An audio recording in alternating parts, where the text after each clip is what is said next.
Станам на травень сёлета толькі ў берасцейскім СІЗА было да 50 затрыманых у так званай справе Гаюна. Гэткія лічбы прыводзіць кіраўнік фонду салідарнасці Байсол Андрэй Стрыжак. Па нашых дадзеных, тэрмін утрымання за кратамі фігурантам справы Гаюна падаўжаецца праз складанасць справы. Акрамя таго, ў СІЗА этапам праз ІЧУ рэгулярна прывозяць людзей з мяжы, што, нягледзячы на папярэджанні, едуць у Беларусь, маючы пратэсны бэкграунд. Маніторынгавы праект «Беларускі Гаюн» размяшчаў інфармацыю пра перасоўванне па тэрыторыі Беларусі расійскай вайсковай тэхнікі, а таксама пра дроны РФ, што залятаюць у беларускую паветраную прастору. Праект спыніў працу 7 лютага сёлета, пасля таго, як стала вядома пра выцек звестак. Праваабаронцы «Вясны» рэгулярна паведамляюць пра выпадкі затрымання ў справе Гаюна.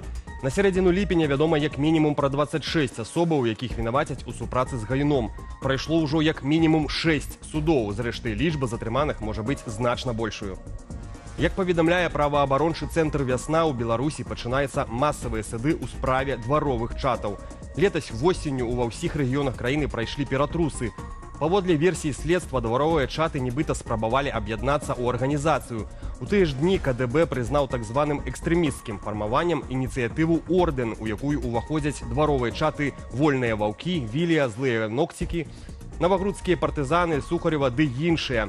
Праваабаронцы заклікаюць паведамляць падрабязнасці судовых працэсаў, калі яны вам вядомыя, але пры гэтым абавязкова дбаць пра ўласную бяспеку. Кітай прыкметна зменшыў імпарт калійных угнаенняў у чэрвені, паведамляе Reform News са спасылкаю на мытную статыстыку КНР. Скарачэнне закранула ў тым ліку куплі з нашай краіны. Гэтак імпарт беларускага калію ў мінулым месяцы ў грашовым вымярэнні зменшыўся да 35 мільёнаў долараў або ў 2,5 разы. Дастава хларыду калію ў чэрвені таксама знізілася мінус 22,3% у параўнанні з аналагічным перыядам летась. Агулам за першыя 6 месяцаў сёлета імпарт беларускага калію ў КНР у грашовым вымярэнні зменшыўся болей чым на 20%. На 8 гадзінаў пазней пасажырскі цягнік Адлер-Гомель-Менск напярэдадні са значнаю затрымкай, але ўсё ж прыбыў у Беларусь. Збой у раскладзе руху ўзнік праз пашкоджанне кантактнай сеткі на станцыі Ліхая ў Ростаўскай вобласці Расіі. Пра гэта справаздачыцца расійская чыгунка. Што менавіта выклікала гэтае пашкоджанне, не паведамляецца.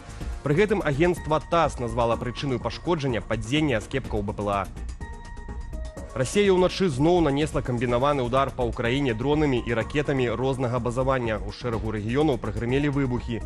Паводле ўладаў Івана-Франкоўску горад перажыў самы значны ўдар за час поўнамаштабнага ўварвання. 4 асобы пацярпелі. Выбухі гучалі і ў Харкаве. Пад удар трапіла сталіца ўкраіны. У выніку атакі ў 4 раёнах Кіева ўзніклі пажары. Папярэдні 6 асобаў пацярпелі, таксама паведамляюць пра як найменей аднаго загінулага.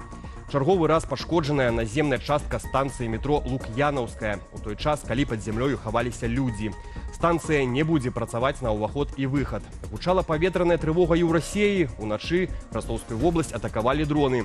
Мясцовыя каналы паведамлялі пра пажар на чыгунцы. Пад ударам апынулася таксама Маскоўская вобласць. Аэрапорты зноў былі закрытыя для вылету і пасадкі. У Светлагорскім раёне пенсіянер патэлефанаваў у МНС і паскардзіўся, што не можа знайсці дарогу дадому з лесу. Праз некалькі гадзінаў пошукаў ратавальнікі знайшлі мужчыну ў лесе за 3 кіламетры ад садовага таварыства «Расінка». У Новаградку работнікі МНС выратавалі на пажары ў шматпавярховіку 2 пенсіянерак. У адным з пакояў кватэры ратавальнікі знайшлі 72-гадовую гаспадыню, а ў суседнім ейную 63-гадовую госцю. Жанчын шпіталізавалі. Прычыны і абставіны здарэння высвятляюцца. А ў горадні загарэлася кавярня на тэрыторыі гандлёвага цэнтру. Як выявілася, прычына ў мабільным тэлефоне аднаго з наведвальнікаў. Агонь пашкодзіў абрыўку канапы. Узгаранне ліквідавалі работнікі аб'екту, ніхто не пацярпеў. Грыбнікі пайшлі ў лес, ды знайшлі там нежывога мужчыну. Гэта адбылося ў Гомельскім раёне непадалёк пасёлку Цагельня. Загінулым аказаўся 68-гадовы пенсіянер. Паводле МУЗ, цялесныя пашкоджанні сведчылі пра гвалтоўную смерць. Неўзабаве міліцыянты затрымалі падазраванага 61-гадовага мясцовага жыхара, раней суджанага. Паводле версіі следства, фігуранты пацярпелы працавалі на індывідуальнага прадпрымальніка, яны збіралі гародніну. Напярэдадні пасля сумеснага распівання алкаголю мужчыны скіраваліся ў суседні населены пункт. Па дарозе ўзнік канфлікт, малодшы ударыў старэйшага ножом у шыю і твар. Адкрытая крымінальная справа за забойства, падазраваны арыштаваны. Чарговая навальнічная з'ява, гэтым разам на Палесі. У ваколіцах Мазыра заўважылі слуп, падобны на смерч ці тарнада. Паводле тэлеграм-каналу Метео Вайб у ваколіцах Мазыра сфармавалася кандэнсацыйная варонка з даволі нізкай асновай, што можа казаць пра імавернасць утварэння тарнада.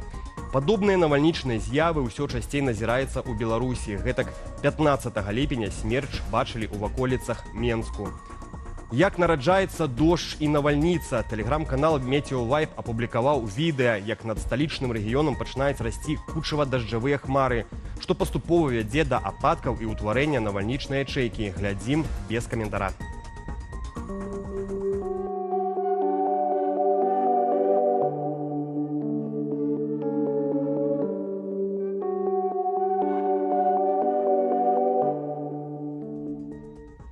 У Беларусі скончыўся прыём дакументаў у вышэйшай навучальнай установы. Вынікі залічэння на бюджэт можна будзе даведацца 27 ліпеня. А пакуль нашыя калегі з інтэрнэт-старонкі Belsat.eu паглядзелі, якія спецыяльнасці папулярныя ў беларускіх абітурыентаў, а якія не вельмі. На амаль 32 тысячы бюджэтных месцаў у ВНУ дакументы падалі 46 тысяч абітурыентаў. Такім чынам, у краіне конкурс склаў у сярэднім 1,4 чалавека на месца. Да гэтай лічбы дадаюцца каля 11 тысячаў ужо залічаных мэтавікоў, пераможцаў алімпіядаў, уладальнікаў залатых і срэбных медалёў, а таксама дыпломаў з адзнакаю пасля каледжаў. Паводле міністра адукацыі Андрэя Іванца, конкурс больш за 5 чалавек на месца быў на такія спецыяльнасці, як графічны і мультымедыя дызайн, інфармацыйныя сістэмы і тэхналогіі, правазнаўства, педыятрыя. Самыя ж высокія патрабаванні былі на спецыяльнасцях стаматалогія, сусветная эканоміка, міжнародная эканоміка і гандаль, прыкладная інфарматыка, куды падаваліся абітурыенты, якія набралі сумарна больш за 390 балаў з 400 магчымых. Падрабязнасці пра набор у рэгіянальныя універсітэты чытайце ў артыкуле Рамана Шавеля на сайце Белсату. У беларускай вёсцы расце сапраўднае прадпрымальніцкае пакаленне. Карыстальнік сацсетак заўважыў, як у адной з вёсак падчас вакацыяў школьнікі вырашылі трошкі падзарабіць. Відэа глядзіце ў тэлеграме Белсату і проста зараз у нашым эфіры. Что сегодня продаем? Васильки. Васильки. И сколько всех? 9. Вот еще стоит. Сколько за все? А вот там скидка есть? Есть. Сколько будет? Вот смотрите, один стоит 4 рубля. Да. Там 9. Получается, там 36, можно вам дать за 33 все. О, учитывая, что вчера еще покупал. Да. Ну давайте. Все? Да. Влад, иди сюда. Влад, иди сюда. Вот первые. Первое. Держите 40 без дачи. Спасибо. Больш поўная інфармацыйная карціна дня ў маіх калег у вечаровых выданнях аб'ектыву і студыі Белсат. Я ж з вамі развітваюся, заклікаю падпісвацца на сацыяльныя сеткі Белсату і да актыўнасці пад гэтым выданнем у Ютьюбе. Але не забывайцеся на лічбавую бяспеку, беражыце сябе і заставайцеся з Белсатам.